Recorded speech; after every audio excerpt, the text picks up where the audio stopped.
तो फाइनली बालकों वो समय आ गया है जब तुम इकोनॉमिक्स के एग्जाम बस देने जाने ही वाले हो। तो सबसे पहले टेंशन फ्री रहो, थोड़ा सा आराम करो। अब तक सब कुछ पढ़ लिया तो अच्छी बात है, नहीं पढ़ा है तो आज शाम को 7:30 बजे फुल कोर्स का रिवीजन आ रहा है, go and watch out that. ठीक है, लाइव होगा, बैठ के आराम से करेंगे। तो सबसे बड़ा सवाल, how to attempt economics exam. Macro कैसे करनी है, आईडी कैसे करनी है, दोनों में डिफरेंशिएशन क्या है, कितना किसको समय देना है, किसको ज्यादा समय देना है, किसको कम समय देना है। सिंपल सी बात, सबको पता है 13 क्वेश्चन इसके अंदर आने वाले हैं। ये 22 नंबर का हो गया भाई साहब, और ये हो गया तुम्हारे 18 नंबर का। बट आई वुड सजेस्ट कि आप इसको थोड़ा सा ज्यादा समय दे रहे होंगे। ठीक है, आप बोलोगे सर 22 नंबर को कम समय दोगे और 18 को ज्यादा। बिल्कुल, 22 को तो तुम थोड़ा कम समय दोगे और 18 को थोड़ा ज्यादा समय दोगे, क्योंकि ये जो है ना मैक्रो, इसके अंदर स्ट्रेट फॉरवर्ड क्वेश्चन होते हैं। ठीक है, काफी स्ट्रेट फॉरवर्ड क्वेश्चंस होते हैं जो कि आपको करने हैं। और आईडी जो है वो थोड़े से थिंकिंग एबिलिटी के होते हैं। अब आप बोलो सर अलग अलग सेक्शन तो है नहीं, फिर कैसे करेंगे। अरे ज्यादा समय देने का तात्पर्य ये है, इनके क्वेश्चंस को दो दो बारी पढ़ो और थोड़ा सोच समझ के लिखो, और इसके क्वेश्चन को एक ही बारी में तुमको समझ में आ जाएगा, और थोड़ा सा जल्दी लिखने का प्रयास करना। ठीक है, क्योंकि इसमें तुम्हें वही किताब की लैंग्वेज टिकानी है, इसके अंदर तुम्हें दिमागी लैंग्वेज टिकानी है। ठीक है, so focus on completion of question in macro and focus on writing ability in IED. ठीक है, नेक्स्ट पॉइंट आता है कि सर मान लीजिए हमारे सामने अभी पेपर है, अभी पेपर शुरू होने में 15 मिनट बाकी हैं, अब हम क्या करें और इन 15 मिनट को कैसे इस्तेमाल करें, क्योंकि हाथ में खुजली शुरू हो गई है। तो आपको कुछ नहीं करना, ज्यादा दिमाग नहीं लगाना। सबसे पहले एक काम करना है, पूरे पेपर को थॉरोली एक बार रीड कर लो।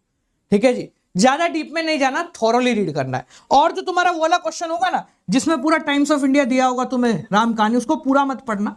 ठीक है, बस उसका ए और बी पार्ट है ना, इसको थोड़ा सा एक बार देख लेना कि क्या ये तुम्हारे काम का है, क्या ये काम का नहीं है। नेक्स्ट पॉइंट कि सर पेपर अटेम्प्ट कैसे करना है, स्टार्टिंग से करना है, एंडिंग से करना है। तो देखो सिंपल सी बात है, तुम्हारे पास पेपर आ जाएगा 15 मिनट पहले, तो स्टार्टिंग के क्वेश्चंस को तुम पहले ही दिमाग के अंदर सॉल्व कर लीजिए, and you need to express it in sequence. Sequence में करोगे ना तो उससे टाइम का गिनती हमारे दिमाग में बैठी रहती है। अगर आप सीक्वेंस से नहीं करते हो ना तो टाइम की गिनती अटपटा जाती है, और फिर है ना हम टाइम मैनेजमेंट में कहीं ना कहीं फंस जाते हैं। सो बिल्कुल सीक्वेंस से कीजिए, प्रॉपर सीक्वेंस से करो, अच्छी बात है। हाँ, स्पेसिफिकली अगर कोई क्वेश्चन नहीं आ रहा हो तो आप उसको थोड़ा आगे पीछे कर सकते हैं, बट अगर आ रहा है तो प्रॉपर सीक्वेंस से करो। थर्ड पॉइंट, सर सिंपल सा एक जवाब बताओ, मेरा पेपर छूटने वाला है, अब क्या करूं। मान लो मेरा पेपर जो है वो सर अब छूटने ही वाला है, अब करूं क्या मैं। ठीक है, तो अगर आपको किसी भी समय ऐसा लगे कि सर मेरा पेपर अभी छूटने वाला है, हमारे पास दो सवाल है, एक मैक्रो है कि आईडी है, कौन सा पहले करें, तो आई विल फोकस कि भाई आप मैक्रो के सवाल को प्रायोरिटी देंगे कंप्लीशन के अंदर, क्योंकि इसमें आप डायरेक्टली ब्लंटली लिख सकते हो, सोचने का आपको ज्यादा समय नहीं लगाना है। Next point, how to write answers. Answer कैसे लिखने हैं भाई मैक्रो के अंदर। तो मान लीजिए आपके पास एक सिंपल सवाल है, आपको उसका उत्तर लिखना है, तो मैक्रो के अंदर तो आपको किताब के अंदर सारी की सारी चीजें मिल जाएंगी, बट आईडी नहीं मिलेगा। सो आईईडी के अंदर जहां पर आपसे ओपिनियन पूछे, आप ओपिनियन को ओपिनियन की तरह ही दें, आप ओपिनियन को स्ट्रेट फॉरवर्ड रिजल्ट की तरह ना सुनाए। Second, how much to write, तो भाई सीधा सा है यार, अगर आपको 3 पॉइंट एक्सप्लेन करना है तो वो बिजनेस स्टडीज वाला ही यूज करना है, 1 2 2.5 1 2 2.5 2.5 या 3 2.5 या 3 लाइन के अंदर हर पॉइंट को एक्सप्लेन करें। ठीक है, कोशिश करें आईडी के अंदर कोई ओपिनियन बेस्ड सवाल है तो उसमें पॉइंटर्स बनाए। ठीक है, पॉइंटर्स क्यों बनाने वो ध्यान से समझो। मान लो तुमको एक ऐसा अजीब सा सवाल आ गया कि भाई इंडिया की इकोनॉमी जो है उसमें इन्वेस्ट करना क्यों ज्यादा जरूरी है, इंडिया की इकोनॉमी में इन्वेस्टमेंट क्यों बढ़ रहा है। तो अब आपको क्या करना है, 2-3 पॉइंट लिखना है, उनको एक्सप्लेन करना है। इससे 2 काम होंगे। जब आप पॉइंट्स को एक्सप्लेन करोगे, इट डिफाइंस कि हाँ भाई आप एक बहुत शाणे सही बढ़िया से बंदे हो जिसको आंसर्स आते हैं। दूसरी चीज, एग्जामिनर जब भी इस तरीके के जवाबों को पकड़ता है तो देखना जवाब कैसे आता है। सीबीएसई के अंदर जब भी ओपिनियन बेस्ड क्वेश्चन आते हैं ना तो इनका जवाब कैसे आता है वो समझो। मान लीजिए आपके पास ये आंसर शीट है, पूरा ओपिनियन पैराग्राफ देगा सीबीएसई आंसर में टीचर्स को, बट इन पैरा के अंदर कुछ पॉइंटर्स को हाईलाइट किया जाएगा। ठीक है, कुछ पॉइंटर्स को हाईलाइट किया जाएगा। अगर वो पॉइंटर आपके आंसर के अंदर मिल जाते हैं तो एग्जामिनर अंदर की चीज को नहीं पढ़ेगा, वो बोलेगा ठीक है यार इसने मेन चीज तो लिख दी और हमें भी मेन चीज ही पूछी थी। ठीक है, तो अगर मिल गया है डायरेक्टली तो बड़ी पूरे नंबर है, नहीं मिलता है तो वो रिलेट करने की कोशिश करेगा कि आपकी हेडिंग क्या इन पॉइंट से इस ब्लैक जो ज्यादा हो रखा है, बोल्ड हो रखा है, इससे कहीं ना कहीं मैच करती है। मैच कर गई तो भी नंबर है। और तीसरा, मान लो बिल्कुल भी अलग लिख दिया तो फिर वो आपके अंडर का मटेरियल पड़ेगा जो उसको शायद स्टार्टिंग में ही पढ़ना था। ठीक है, चिंता मत करो, सारी चीजें हो जाएंगी। एक चीज ध्यान रखना, 12वीं के बाद तुम ऐसा अनाथ बच्चे की तरह घूमने नहीं वाले हो, हम आपके साथ अवेलेबल रहेंगे after 12 to will be starting career with commerce king, जिसके अंदर आप लोगों को जो भी करियर गाइडेंस चाहिए हम आपको वो प्रोवाइड कराएंगे, ठीक है, via videos or any other options. Description में उसका एक फॉर्म है, so please fill that on. अभी तक अगर इन्होंने नहीं किया, एक बंदा एक ही बार भरे, ठीक है जी। चलो आगे समझो, ये समझ के सारी की सारी चीजें। नाउ द लास्ट पॉइंट जो कि आपको एग्जाम अटेम्प्ट करते समय ध्यान रखना है, जब भी आपको न्यूमेरिकल मिलेगा तो प्लीज मेक श्योर कि इसमें ना रफ वर्क करने के लिए इधर उधर भागे ना, ठीक है। बहुत लोग क्या करते हैं भाई, इसमें भी रफ वर्क कर रहे हैं अलग से, डिवाइड करना रफ वर्क में, इतनी कोई दिमाग नहीं लगाना है। बहुत सिंपली आप उसको लिखिए, और आप पहली क्लास के बच्चे नहीं हो, छोटे बच्चे नहीं हो।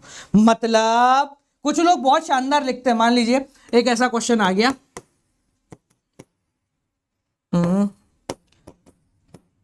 ये मान लो ये आपका क्वेश्चन, ठीक है। अब इसको सॉल्व कैसे करना होता है प्रैक्टिकली, 100 प्लस ये हो गया तुम्हारा 800 और ये y इक्वल टू हो गया 900। ये है एक स्टैंडर्ड तरीका सॉल्व करने का, और हमारे जो महानुभाव हैं वो इसको सॉल्व किस तरीके से करते हैं, हंसना मत अगर तुम करते हो तो, और मुंह भी मत छुपाना। प्लस 0.8 पॉइंट हटा, नीचे आया 10 इंटू 1000, ठीक है जी, ये उसके बाद 100 प्लस 8 इंटू 100, ठीक है, इक्वल टू y। तो y is equal to 100 plus 800, y is equal to 900, ठीक है जी। ऐसे नहीं करना है, खिचड़ी नहीं बनने, पहले साल के बच्चे नहीं। कॉमन सेंस है कि 0.8 को 1000 से मल्टीप्लाई करेंगे, it will come you about 800, ठीक है, बहुत ज्यादा कॉमन सेंस है। तो इसको इसी तरीके से सॉल्व करो जिस तरीके से मैंने बताया, वैसे मत करो, खिचड़ी मत बनाओ पूरी की पूरी। मैक्रो में हमेशा ध्यान रखना, for every single question you need to be quite fast, and for ID बहुत सोच समझ के करना। न्यूमेरिकल में बस थोड़ा सा स्लो हो सकते हो कि हाँ भाई ठीक है ये वो, बाकी मैक्रो के सारे क्वेश्चन को थोड़ा स्पीडली कवर करना, और आईडी के सारे क्वेश्चंस को थोड़ा सा सोच समझ के देख भांज के कवर करना। पेपर के सारे क्वेश्चनों के जवाब तुम्हें पहले से आते होंगे, ये मैं पहले से ही बता रहा हूं। तुमने जितना पढ़ा है सबसे हो जाएगा, नहीं पढ़ा तो आज शाम को 7:30 बजे मिल जाना, उसमें कवर कर लेंगे। बट तुम्हारे जो मार्क्स होंगे ना, वो उस समय कितने ढंग से तुम जवाब लिख सकते हो, तुम्हारी इस एबिलिटी पे मार्क्स डिफाइन होंगे। So be sure, be confident that you can write, ठीक है। इंग्लिश का पेपर नहीं है, पर इसका मतलब ये भी नहीं है कि तुम ऐसी मतलब सब ऊपर नीचे करके इंग्लिश लिखो, थोड़ा सा लैंग्वेज पे भी ध्यान देना। बाकी बहुत बढ़िया नंबर आने वाले। क्या बोला, बहुत बढ़िया। कल जब वापस मिलोगे ना तुम, तो तुम बोलोगे sir for this we are preparing. कितना आसान पेपर, बहुत आसान पेपर आएगा। और कल सुबह 6 बजे सबको मिलना है, सबको पता होगा। Will be meeting at commerce king, most expected paper से पहले मेरा पेपर, सुबह 6 बजे, ठीक है जी। तो आना ना भूलें। टिल देन बालको keep on watching, good night, bye bye, नमस्कार।